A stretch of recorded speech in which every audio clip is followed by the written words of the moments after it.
Hello everyone. पिछले part में हमने देखा था कि जियांग चैंग लानवांग जी के ऊपर हमला किया था, जिसकी वजह से वांग जी बेहोश हो गया था। जियांग मेंशन में जियांग और लांग्स दोनों फैमिली मेंबर सभी हॉल पे बैठे हुए थे, सिवाय यानली के, क्योंकि यानली अपने इन लॉज के घर चली गई थी मैरिज के बाद। सभी बहुत ही ज़्यादा टेंस दिख रहे थे। जियांग चैंग जो कि एक कोने में खड़ा था, सभी लोग सोफे पर बैठे हुए थे। जियांग चैंग अपना सिर नीचे करके खड़ा हुआ था, क्योंकि उसे अब गिल्टी फील हो रहा था। भले ही उसमें जोश जोश में गुस्से में आकर वांग जी को मार दिया था, लेकिन अब अपने भाई को ऐसे देखकर जियांग चैंग को टेंशन हो रहा था कि सभी फैमिली मेंबर्स के बीच एक अनकंफर्टेबल साइलेंस था। कोई किसी से भी कुछ नहीं कह रहा था। डॉक्टर थोड़ी देर पहले वांग जी को देखकर चले गए थे। डॉक्टर ने कहा था कि वांग जी अभी ठीक है, कुछ देर बाद वांग जी को होश आ जाएगा। वांग जी विंग के रूम में था और विंग वांग जी के हाथों को पकड़े हुए वांग जी के बेड के पास ही एक चेयर में बैठा हुआ था। सब लोग अब बस वांग जी के होश में आने का इंतजार कर रहा था। वेसिया को लुहान पहले ही अपने कमरे में ले जाकर सुला दिया था। अब मिडनाइट हो गया था। सभी लोग डाइनिंग में हॉल में थे और विंग वांग जी के पास। विंग अभी तक नहीं सोया था, वांग जी के हाथों को पकड़े हुए। वो बस वांग जी को ही हेल्पलेसली देखे जा रहा था। वो अपने आप को हेल्प नहीं कर पा रहा था कि वो वांग जी की चिंता करना बंद कर दे। अब यहाँ से विंग का पॉइंट ऑफ व्यू शुरू होता है। विंग वांग जी को देखकर अपने मन में सोचता है कि क्यों आए तुम आज। भले ही मुझे पता था कि तुम यहाँ पे होगे, मैं जानबूझकर आने के लिए तैयार हो गया, क्योंकि शायद कहीं ना कहीं मैं भी तुम्हें देखना चाहता था। मुझे पता था कि तुम कैसे पागलों की तरह तुम्हें ढूंढ रहे थे। भले ही मेरे फैमिली मेम्बर्स मुझसे सारी बातें हाइड करें, लेकिन मुझे पता चल ही जाता था। At the end of the day मैं अपने आप को हेल्प नहीं कर पाया। मैं हर रोज़ सोचता गया कि कहीं मैं तुम्हारे साथ गलत तो नहीं कर रहा हूँ, कहीं मैं अपनी बेटी के साथ गलत तो नहीं कर रहा हूँ, क्योंकि मैं एक पिता से अपनी बेटी को दूर रख रहा था और एक बेटी से उसके फादर को दूर रख रहा था। मुझे पता है कि जब वेसिया बड़ी होगी तब उसे इस सारी चीज़ के बारे में समझ आएगा। मैं डरा हुआ था कि अगर वेसिया कभी भी मुझे अपने फादर के बारे में पूछ लिया तो मैं उसे क्या कहूँगा। तुम जानते हो मैंने कितनी कोशिश किया तुम्हें भूलने की, लेकिन तुम कभी भी मेरी यादों से ही नहीं गए। पहले मैं रोता था, बिलखता था, तड़पता था सिर्फ और सिर्फ तुम्हारे लिए, पर धीरे धीरे मैंने आपको संभाल लिया। मैंने डॉक्टर को दिखाया, कितना दिन तक मेरा काउंसलिंग चला, फिर जाके मैं ठीक हुआ। उसके बाद मैं सोचा कि मैं तुम्हें पूरी तरह से अपने दिल से निकाल दूंगा, लेकिन तुमने ये जो मेरे गले में बाइट मार्क दिया है ना, ये मुझे तुमसे दूर जाने ही नहीं दिया। हर वक्त मैं बस तुम्हारे बारे में सोचता था कि अगर हम साथ होते तो कितना अच्छा होता ना। माना कि तुमने गलती किया था, तुम्हें वो सब नहीं करना चाहिए था, लेकिन गलती शायद मेरे भी था। अगर तुमने अपनी तरफ से कोशिश नहीं किया, तुमने मुझे नहीं सिखाया, तो मैंने भी तो अपनी तरफ से कोई अप्रोच नहीं लिया। अगर मैं चाहता था तो मैं तुम्हें क्लेम कर सकता था, लेकिन मेरे अंदर शायद तब इतना हिम्मत नहीं था, या फिर ये कह लो कि एक इंट्रोवर्ट पर्सन होके मैं बस ये सब कुछ नहीं कर पाया। मैं भी नाराज़ था, क्योंकि मेरी भी ज़बरदस्ती तुमसे शादी करा दिया गया था। सच कहूँ तो पहले तो मुझे कोई फर्क नहीं पड़ता था कि तुम आखिर मेरे बारे में क्या सोचो, मुझे अपनाओ या फिर मुझे रिजेक्ट कर दो। लेकिन जैसे जैसे तुमने अपनी गर्लफ्रेंड को घर लाना शुरू किया, वैसे वैसे मुझे समझ आया कि मैं शायद तुमसे प्यार करने लगा हूँ। मैं अपने आप को रोक ही नहीं पाया तुमसे प्यार करने में। मैं हर वक्त ये इमेजिन करता कि काश वो लड़की की जगह मैं होता।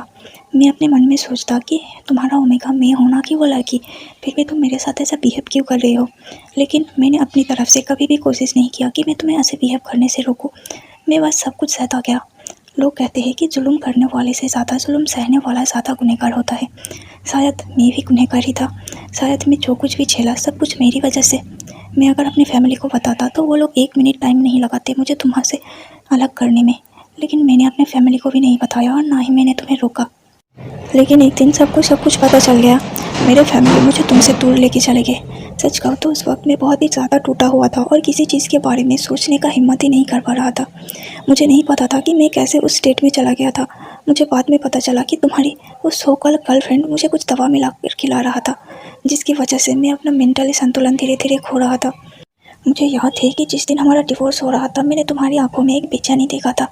मुझे तुमसे बिल्कुल भी उम्मीद नहीं रखना चाहिए था, लेकिन शायद मैं मन ही मन इसी उम्मीद में था कि तुम कहोगे कि तुम मुझे नहीं जाने देना चाहते हो। लेकिन तुमने ये कहा भी था, लेकिन पता नहीं कि उस वक्त मेरे दिल में क्या चल रहा था, क्योंकि मैं तुम्हें उस लड़की के साथ बिल्कुल भी देख नहीं पा रहा था। मुझे बहुत ही तकलीफ़ हो रहा था, बहुत दर्द हो रहा था तुम्हें उस लड़की के साथ देखकर। इसीलिए मैंने बस गुस्से से कह दिया कि मैं तुम्हें छोड़कर जाना चाहता हूँ, मैं नहीं रहना चाहता तुम्हारे साथ। लेकिन उसके बाद तुमने भी कुछ नहीं कहा, तुमने भी खुशी खुशी मुझे डिवोर्स दे दिया। मुझे फिर भी एक उम्मीद था कि चलो तुम्हारे साथ नहीं, लेकिन दूर से ही कम से कम मैं तुम्हें देख पाऊँगा, क्योंकि मेरे अंदर के सुफियान को तुम चाहिए थे। भले ही मैं तुम्हें भुलाने की कितना भी कोशिश करूँ, लेकिन सुफियान कभी भी तुमसे नाराज़ ही नहीं था। फिर उस दिन मॉल में तुम्हारी वो एक्स गर्लफ्रेंड मुझे इंसल्ट किया।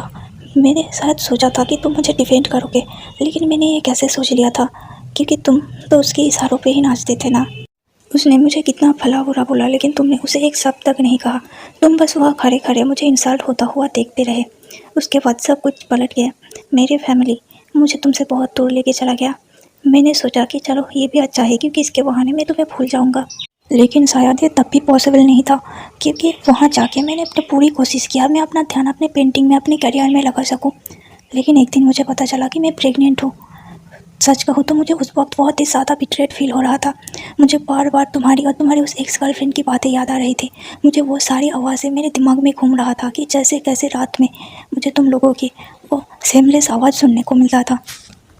और फिर मुझे याद आया कि कैसे तुमने उस दिन मुझे ज़बरदस्ती किया था। मुझे घिन आने लगी। सच कहूँ तो मुझे इस बात की कोई गम नहीं था कि तुमने मेरे साथ ज़बरदस्ती किया था, क्योंकि मैं तुम्हारा मेट था, मैं तुम्हारा ओमेगा था और तुम्हारा लीगल हस्बैंड भी था। मेरे ऊपर तुम्हारा पूरा पूरा हक बनता था। लेकिन उस दिन तुमने मुझे बेल्ट से मारा था, मुझे फिजिकली अब्यूज़ किया था, सिर्फ और सिर्फ इसलिए क्योंकि वो लड़की मेरे नाम पे तुम्हें झूठा कंप्लेंट कर रही थी। मुझे उस वक्त भी उम्मीद था कि तुम शायद मेरे साइड लोगे, लेकिन तुमने मुझे मारने में एक पल भी नहीं लगाया। और तो और तुमने मेरे साथ ज़बरदस्ती किया। उसके बाद तुमने क्या किया, उसके बाद तुम जाके उस लड़की के साथ इंटीमेट हो गए।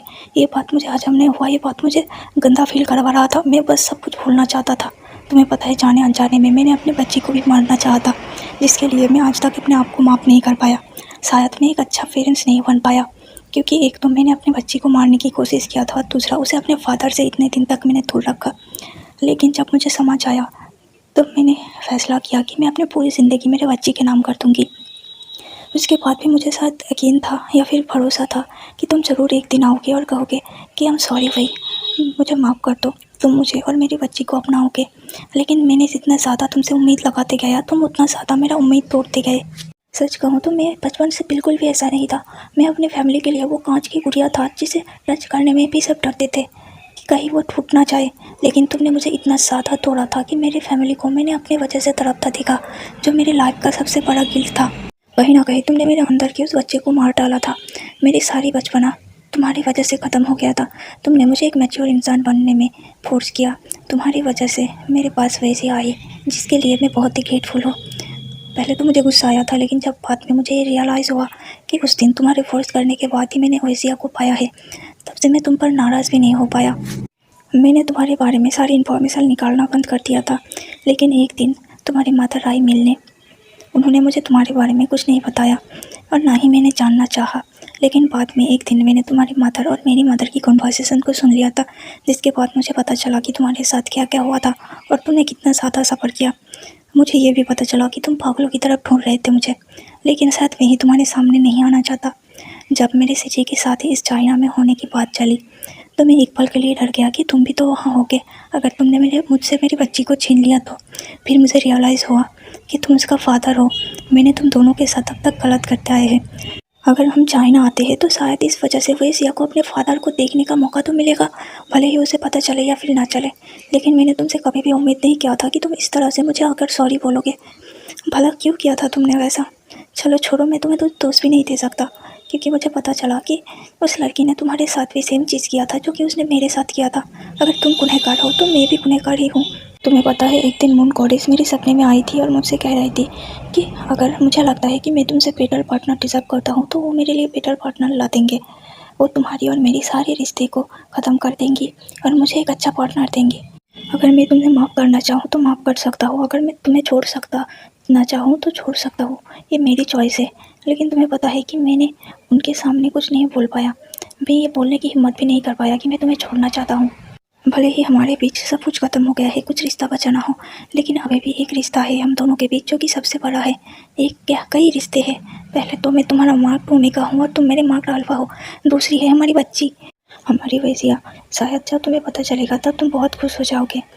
लेकिन मैं तुम्हें बताऊँ कैसे? मेरे अंदर इतना हिम्मत नहीं है कि मैं तुम्हें बता पाऊँ। वुइंग के दिल में हजारों सवाल चल रहे थे, लेकिन शायद आज वुइंग का सवाल का जवाब वांगजी भी नहीं दे सकता था। वुइंग अंदर ही अंदर अपने थॉट्स को लेकर स्ट्रगल कर रहा था कि तभी उसे अपने हाथों में कुछ सेंसेस महसूस हुआ। उसने आंखें खोलकर देखा तो लाल वांगजी धीरे धीरे आंखें खोल रहा था और अपने हाथों को महसूस करने की कोशिश कर रहा था। वांगजी धीरे धीरे आंखें खोलता है, लेकिन जब उसे रियलाइज़ होता है कि वुइंग ने उसे पकड़ा हुआ है, उसने वुइंग के हाथों को टाइट से पकड़ लिया विंग जो कि वांगजी को देख रहा था। जब वांगजी ने विंग के हाथों को टाइट करके पकड़ लिया, विंग ने कहा, क्या तुम ठीक हो? क्या तुम्हें कुछ चाहिए? मैं डॉक्टर को बुला दूँ? क्या तुम्हें ठीक फील हो रहा है? वांगजी ने थामे अपना सर हिलाया और कहा कि मैं ठीक हूँ। विंग प्लीज़ छोड़ के मत जाओ मुझे, यहीं पे रहो। विंग कहता है, हाँ मैं यही हूँ, तुम्हारे पेरेंट्स भी है, सब लोगों को बताना तो पड़ेगा ना कि तुम्हें होश आ गया है। वांगजी ने कहा, प्लीज़ प्लीज़ थोड़ी देर रहो यहाँ। विंग ने हाँ में से हिला दिया और उसके पास ही बैठा रहा। दोनों के बीच एक कंफर्टेबल साइलेंस था। शायद दोनों ही एक दूसरे के एहसास को फील कर रहे थे। वांगजी बस विंग को ही देखे जा रहा था कि तभी विंग को महसूस हुआ कि वांगजी की आंखों से धीरे धीरे आंसू निकल रहा है। विंग कह रहा था, क्या तुम्हें दर्द हो रहा है? तुम रो क्यों रहे हो? वांगजी अब जोर जोर से रोने लगा और रोते रोते हाँफ रहा था। वांगजी कहता है, आई एम सॉरी, प्लीज़ मुझे माफ़ कर दो, मैंने तुम्हारे साथ बहुत गलत किया था, मुझे वो सब नहीं करना चाहिए था। विंग कहता है, इट्स ओके, पहले तुम ठीक हो जाओ, तुम्हें ज़्यादा बातें नहीं करना चाहिए। डॉक्टर ने कहा कि तुम्हारे कोर पर चोट लगी है, तुम्हें अभी हील होने के लिए कुछ दिन टाइम लगेगा। वांगजी विंग के हाथों को धीरे धीरे अपने लिफ्ट के पास ले जाता है और उसे किस करते हुए बार बार वो बस सॉरी कहता जा रहा था। विंग को वांगजी को ऐसे देखकर बुरा फील हो रहा था, इसलिए विंग ने कहा कि इट्स ओके, मैंने कहा ना कि तुम पहले ठीक हो जाओ, हम बाद में इसके बारे में बात करेंगे। वांगजी ने कहा, तुम्हें पता है, अभी जस्ट थोड़ी देर पहले मुझे ये रियलाइज़ हुआ कि शायद मैं ये दुनिया छोड़कर जा रहा हूँ। मुझे भी एहसास हुआ था कि मेरे गोल्डन कोर पर चोट लगी है। मैंने तब जीने की उम्मीद भी छोड़ दिया था। मुझे नहीं लगा था कि मैं फिर से आंखें खोलूँगा और तुम्हें देख पाऊँगा। मैं बस इसी बात का रिग्रेट कर रहा था कि आखिर मैंने तुमसे प्रॉपर तरीके से माफ़ी क्यों नहीं मांगी। सॉरी वही, मुझे माफ़ कर दो प्लीज़।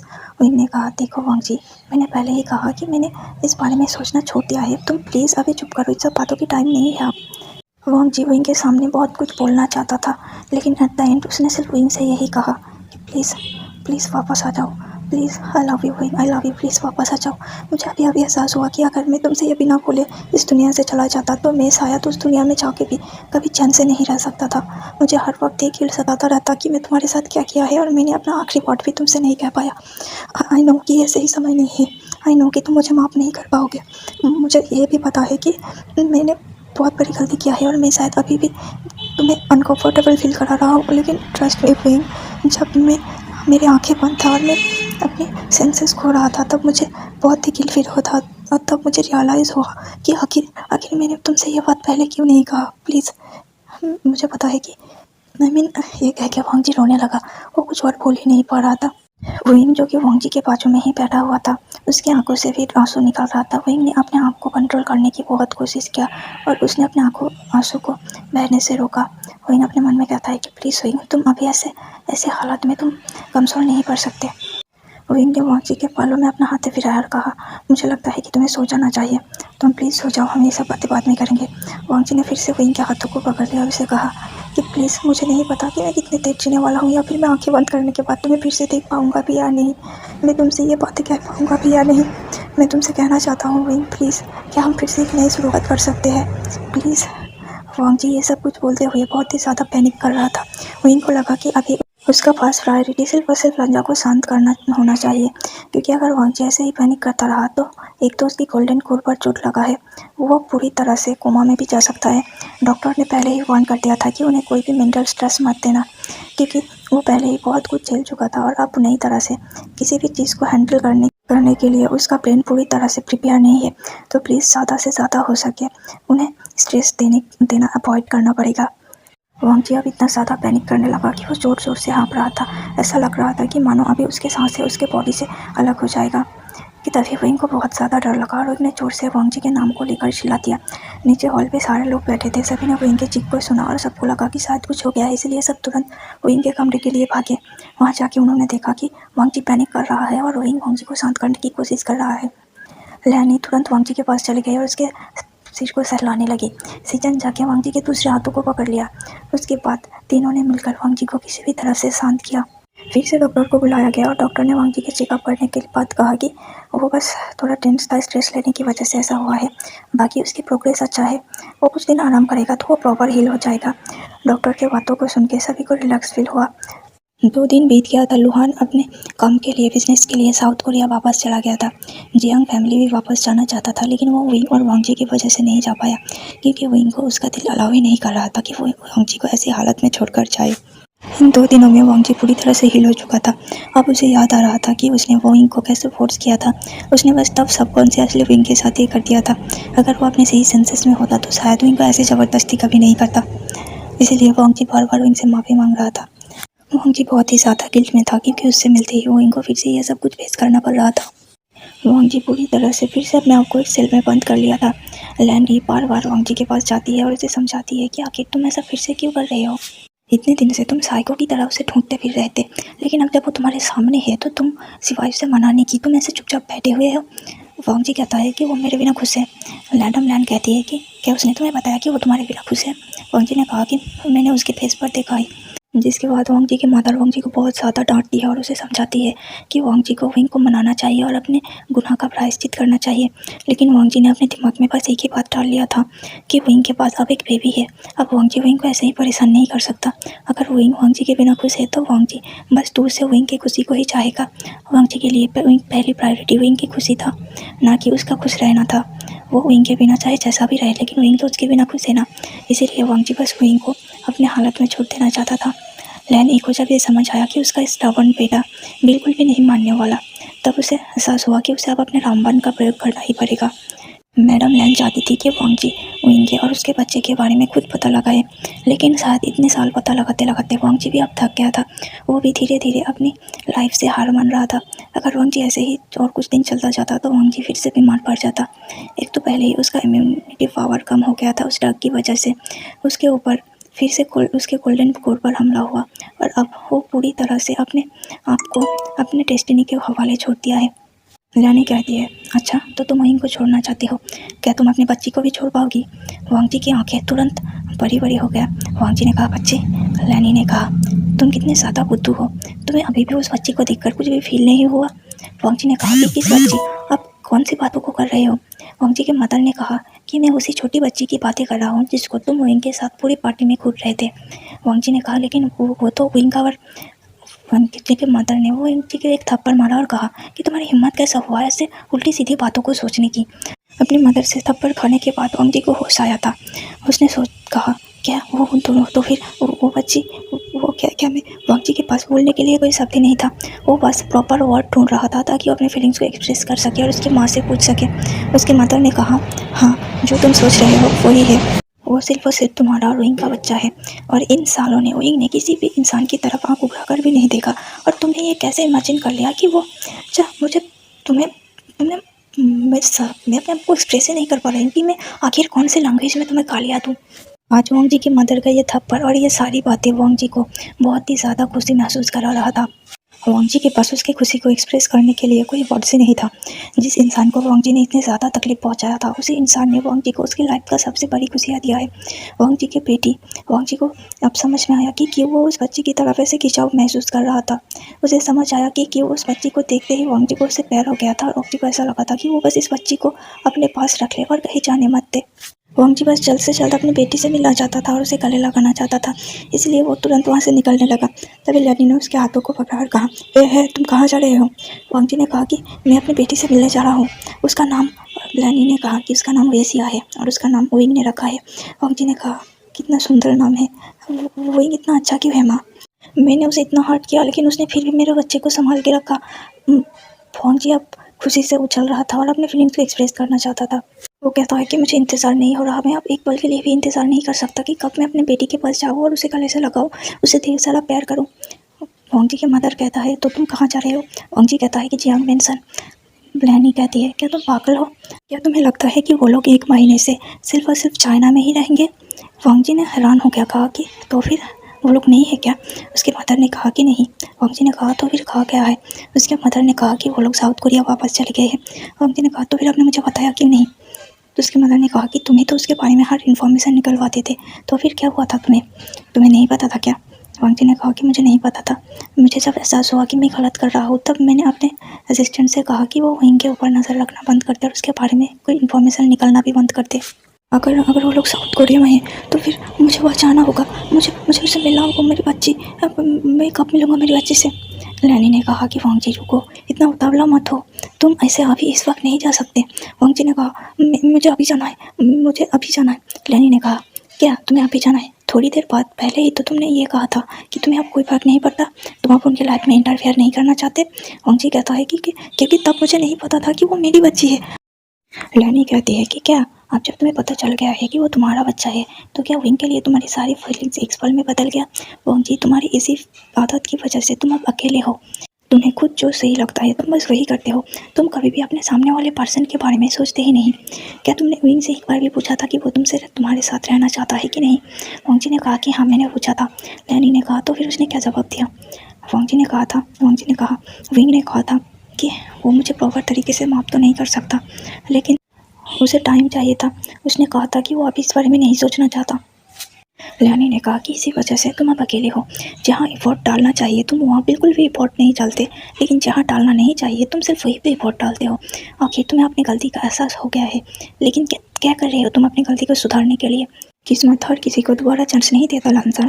तुम्हें ये चांस मिल रहा है और तुम अपने हाथों से इस चांस को गंवाना चाहते थे। अगर तुम्हें वेसिया के बारे में नहीं पता चलता तो क्या तुम कभी विंग के पास जाने की कोशिश करते? वांग जी ने नाम में अपना सिर हिला दिया। उसे रियलाइज़ हो रहा था कि उसकी गलती आखिर कहाँ था, कि वो इतनी कोशिश करने के बावजूद भी वो विंग को ढूंढ नहीं पा रहा था, क्योंकि वो विंग के बारे में नहीं सिर्फ और सिर्फ अपने बारे में सोच रहा था।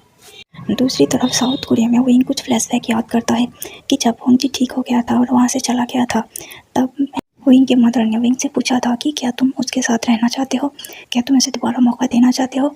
ये सब कुछ तुम्हारे ऊपर डिपेंड करता है, तुम अच्छे से सोचो। विंग ने सोचकर कहा था कि वो अभी इस बारे में नहीं सोचना चाहता। मैडम लियू ने कहा था कि क्या तुम्हें नहीं लगता कि आज बात कल फे को उसके पापा की ज़रूरत होगा? सच बात तो ये था कि विंग ऐसा नहीं था कि विंग ने इन सब बातों को पहले नहीं सोचा था।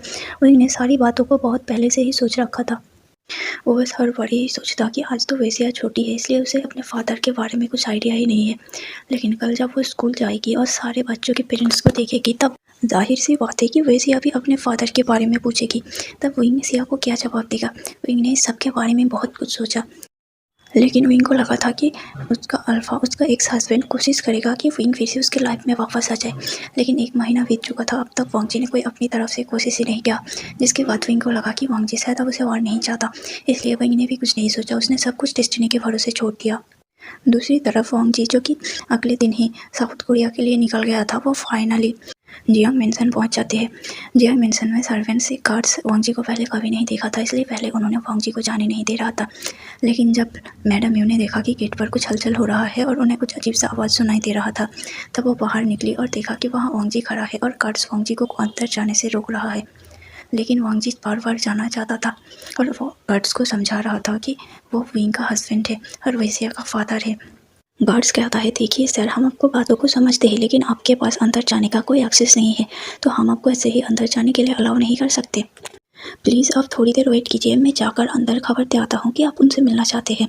जियांग मेंशन बहुत ही बड़ा मेंशन था और उन लोगों का सिक्योरिटी का सवाल था, इसलिए सबके पास अंदर जाने के लिए एक्सेस होना ज़रूरी था। कोई भी आरा गहरा लोग जियांग मेंशन में एंटर नहीं कर सकते थे। वांग जी समझ गया कि क्यों उसे अब तक विंग के बारे में कोई भी इन्फॉर्मेशन नहीं मिल पा रहा था। जब वांग जी ने मैडम यू को देखा तो वो तुरंत जाके मैडम यू के पैरों के नीचे बैठ गई अपने घुटनों में और कहा, प्लीज़ मुझे विंग से मिलने के लिए अलाउ कीजिए, मैं उसे मिलना चाहता हूँ, मैं अपने बेटी से मिलना चाहता हूँ, प्लीज़ मुझे अंदर जाने के लिए अलाउ कीजिए। मैडम यू ने कहा, ठीक है तुम आ सकते हो, लेकिन आसियाना भी घर पे नहीं है। लेकिन वेसिया घर पे है, तुम अपनी बेटी से मिल सकते हो। मुझे नहीं लगा था कि तुम्हें इतनी जल्दी अपनी बेटी के बारे में पता लगा लोगे। वांग जी ने कहा, मैंने बहुत टाइम लगा दिया, मुझे पहले ही उन लोगों को ढूंढ लेना चाहिए था, लेकिन मैं नाकाम रहा। मैडम यू भी समझती थी कि वांग जी वेसिया के फादर है, वो लोग इस तरह से वेसिया के ऊपर से फादर का साया नहीं छीन सकते थे, इसलिए उसने वांग जी को अंदर जाने के लिए अलाउ कर दिया। वेसिया अंदर वेन जिंग के साथ खेल रही थी। वेन जिंग कुछ दिन के लिए अपना मॉडलिंग करियर से छुट्टी लिया था, क्योंकि उसे एक शांत भरी लाइफ बिताना था। जब उसने विंग की फैमिली को देखा तब उसे एहसास हुआ कि फैमिली से बढ़कर कुछ नहीं होता। वेन जिंग के पास अपना खुद का फैमिली नहीं था, बचपन में ही उसका पेरेंट्स का डेथ हो गया था। उसके पास सिर्फ एक छोटा भाई था। उसकी एक मुँह बोले अंकल वेन रूहान ने उनके पेरेंट्स के जाने के बाद उन लोगों को अपने घर पे सहारा दिया था। लेकिन जैसे जैसे दिन बीतता गया, वेन रूहान उन सिबलिंग्स के ऊपर धीरे धीरे टॉर्चर करने लगा था। उन दोनों को देकर अपना घर के सारे काम कराना, यहाँ तक कि उन दोनों के सारे फ्रीडम भी छीन लिया गया था। वेन जिंग, जो कि बचपन से ही एक मॉडल बनने का सपना देख रही थी, वो ऐसे घुट घुट कर नहीं जीना चाहती थी, इसलिए उसने प्लान करके घर से भाग आया। उस वेन मेंशन से बाहर निकलने के बाद वेन जिंग ने अपने भाई को एक बोर्डिंग स्कूल में डाल दिया था। वो अभी कॉलेज में है और हॉस्टल में ही रहता है, लेकिन वेंजिंग ने धीरे धीरे अपने करियर पर फोकस किया और आज वो एक सक्सेसफुल मॉडल है। कुछ दिनों के लिए वो ओवरसीज़ में थी, इसलिए उसने डिसाइड किया कि वो अपने होने वाली फैमिली यानी कि जियांग्स के साथ ही टाइम बिताएगा और उनके साथ ही रहेगी। इस बहाने वो शादी से पहले सबको जान भी लेगी। एक दिन जियांग चंग से एक मॉडलिंग शो के दौरान वेंजिंग मिली थी, तभी दोनों को रियलाइज़ हो गया था कि दोनों एक दूसरे के मेट थे। उसके बाद दोनों ने धीरे धीरे डेटिंग किया था। फाइनली उन्होंने अपने रिश्ते के बारे में अपने फैमिली को बता दिया था और उनके फैमिली को कोई एतराज़ नहीं था। उन्होंने वेंजिंग को अपनी बेटी की तरह मान लिया था। वेंजिंग जियांग से कुछ साल बड़ी थी, इसलिए उसे नहीं लगा था कि जियांग की फैमिली उसे एक्सेप्ट करेगी। लेकिन जब उसके फैमिली ने उसे एक्सेप्ट कर लिया तब उसका ऑब्जेक्शन का तो कोई सवाल ही नहीं उठता था। आज दोनों एक साथ थे। उन्होंने डिसाइड किया था कि 1 साल बाद वो दोनों भी शादी कर लेंगे। और दूसरी तरफ वांगजी जो कि जियांग मेंशन के अंदर चला गया, उसने देखा कि उसकी बेटी वेसिया कितनी क्यूट क्यूट हरकतें कर रही है और वेंजिंग को परेशान कर रही है। वांगजी अपने आप को संभाल नहीं पाया, तब वो एक पैर करके वेसिया की तरफ चलता गया और फिर से वेसिया के साथ उसका धक्का हो गया। वेसिया ज़मीन पर गिर गई, लेकिन उसे चल नहीं लगा था। बट जैसे कि वेसिया की आदत था नौटंकी करना, उसने ऐसा नाटक किया कि एक पल के लिए वांगजी को लगा कि उसने अपनी बेटी को हर्ट कर दिया, क्योंकि वांगजी अभी वेसिया की हरकतों के बारे में वाकिफ़ नहीं था। वेसिया ने कहा, यू गंदे अंकल अब फिर से मेरे घर पे आए और मुझे हर्ट कर दिया। I hate you. वेसिया के मुँह से आई हेट यू सुनकर वांगजी के दिल को बहुत ही ज़्यादा ठेस पहुँच रहा था। उसे ऐसा लग रहा था कि उसके दिल को कोई अंदर से खरोच रहा है। वांगजी तुरंत वेसिया के सामने बैठ गया, अपने घुटने टेक कर और कहा, आई एम सॉरी बेटा, क्या तुम ठीक हो? तुम्हें ज़्यादा तो नहीं लगी ना? कहाँ लगी है तुम्हें? मुझे बताओ कहाँ लगी है? लेकिन तभी वेसिया ज़ोर ज़ोर से हंसने लगी। वांगजी डम्फाउंडली वहाँ बैठे रह गया। वो सोच रहा था कि ये तो अभी रो रही थी, अभी हंस कैसे रही है। तभी वेसिया ने कहा कि अंकल को बुद्धू बनाया, बड़ा मजा आया। वांगजी उसके पास बैठ जाता है और उसके गालों को सहला के उसके बालों को उसके कान के पीछे टक्करते हुए कहता है, क्या क्या तुम मुझे फादर बोल सकते हो? वेसिया ने कहा, नहीं, मैं आपको फादर क्यों बोलूँ? वांगजी ने कहा, क्योंकि मैं तुम्हारा फादर हूँ। जिस बात को सुनकर वेसिया ने अपना फेस दूसरी तरफ कर लिया। वांगजी को बहुत ज़्यादा दर्द हो रहा था कि उसकी खुद की बेटी उसे नहीं पहचान रहा है। वांगजी होपलेस हो गया, लेकिन वह वेसिया को हक करके ज़ोर ज़ोर से रोने लगा। वांगजी के रोने की आवाज़ को सुनकर वेसिया को भी दुख हो रहा था और उसने वांगजी से अपना हक को चुराते हुए वांगजी के सामने खड़ी हुआ और वांगजी के आंखों से निकलते हुए आंसू को पोंछा और उसके गालों में एक सॉफ्ट सा किस किया। वेसिया ने कहा, फादर प्लीज़ रो मत। आप क्यों रो रहे हो? उधर मदर भी रो रही थी, आप भी रो रहे हो, आप सब लोग क्यों रो रहे हो? मुझे बिल्कुल भी अच्छा नहीं लग रहा। अपनी बेटी के मुंह से पहली बार फादर सुन के वांगजी बहुत ही ज़्यादा ओवरवेल्म फील कर रहा था। उसे अंदर से खुशी भी महसूस हो रहा था और वो रो भी रहा था। वो मिक्स फीलिंग का एहसास कर रहा था। उसने वेसिया को गले से लगा लिया, जोर से उसे हक करते हुए कहा, फिर से कहो। वेसिया ने फिर से कहा, फादर। वांगजी ने कहा, फिर से। वेसिया ने फिर से उसे फादर कहा। वांगजी बार बार कहता रहा, फिर से और वेसिया बिल्कुल वैसा ही करता गया जैसा वांगजी उसे इंस्ट्रक्ट कर रहा था। जब वांगजी ने हक को तोड़ा तब वेसिया ने कहा, सिया आपसे नाराज़ है।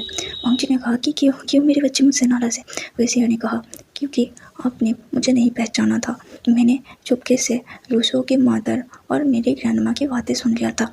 दोनों ये कह रहे थे कि आप भी मेरे फादर हो, लेकिन आप मुझे नहीं पहचानते हो। मुझे बहुत ही दुख हुआ था कि आप मुझे नहीं पहचानते। मुझे पता है, इसलिए शायद मम्मा भी उस दिन रो रही थी।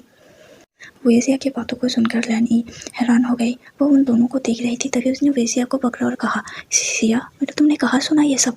वेसिया ने कहा कि उस दिन जब चिंग आंटी मुझे सोने के लिए ले गई थी और पापा को चोट लगा था, अंकल ने पापा को मारा था।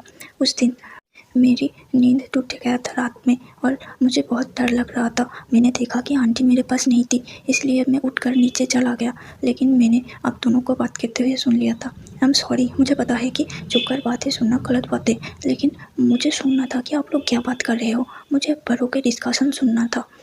ये कह के वेसिया अपने मुंह को फुला लिया और प्राउड बना लिया।